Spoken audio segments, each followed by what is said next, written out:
सर्दियों के मौसम में एक बूढ़ी औरत अपने घर के कोने में ठंड से तड़प रही थी। जवानी में उसके पति का देहांत हो गया था। घर में एक छोटा बेटा था।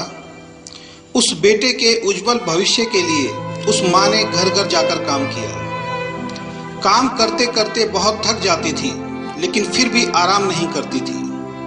हमेशा एक बात याद करके फिर काम में लग जाती थी कि जिस दिन बेटा लायक हो जाएगा तभी आराम करेगी। देखते देखते समय बीत गया। माँ बूढ़ी हो गई और बेटे को एक अच्छी नौकरी मिल गई। कुछ समय बाद बेटे की शादी कर दी और एक बच्चा हो गया।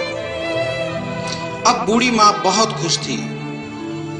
उसके जीवन का सबसे बड़ा सपना पूरा हो गया। उसका बेटा लायक हो गया।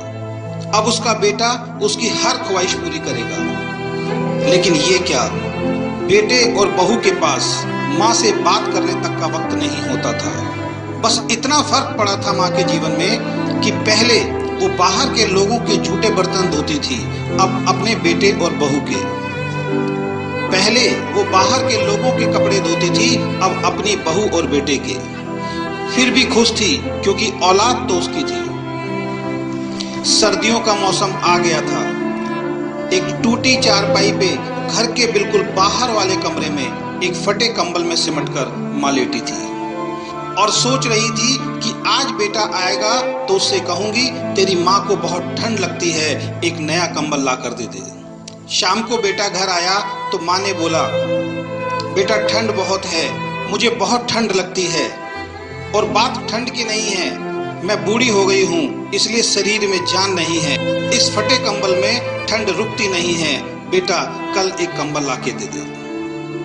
बेटा गुस्से से बोला, इस महीने घर के राशन में और बच्चे के एडमिशन में बहुत खर्चा हो गया है। पोते को स्कूल में एडमिशन कराना है। कुछ पैसे हैं लेकिन उस बच्चे का स्वेटर लाना है। तुम्हारी बहू के लिए एक शॉल लाना है। तुम तो घर में ही रहती हो, सहन कर सकती हो, हमें बाहर काम करने के लिए जाना होता है। सिर्फ 2 महीने की सर्दी निकाल लो, अगली सर्दी में देखेंगे।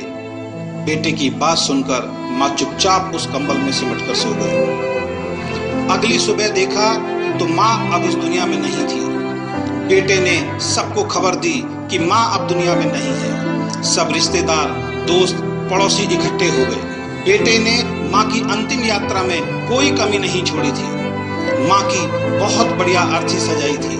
बहुत महंगा शॉल माँ को उड़ाया था। सारी दुनिया अंतिम संस्कार देखकर कह रही थी, हमें भी हर जन्म में भगवान ऐसा ही बेटा मिले।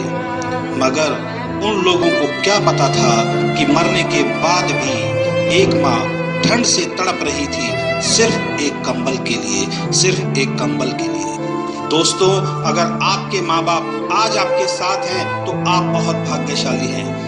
आज आप जो भी कुछ हो वो उन्हीं की मेहनत और आशीर्वाद से हो। जीते जी अपने माता पिता की सेवा करना आपका पहला कर्तव्य बनता है, क्योंकि उन्होंने आपके लिए अपना पूरा जीवन दे दिया है।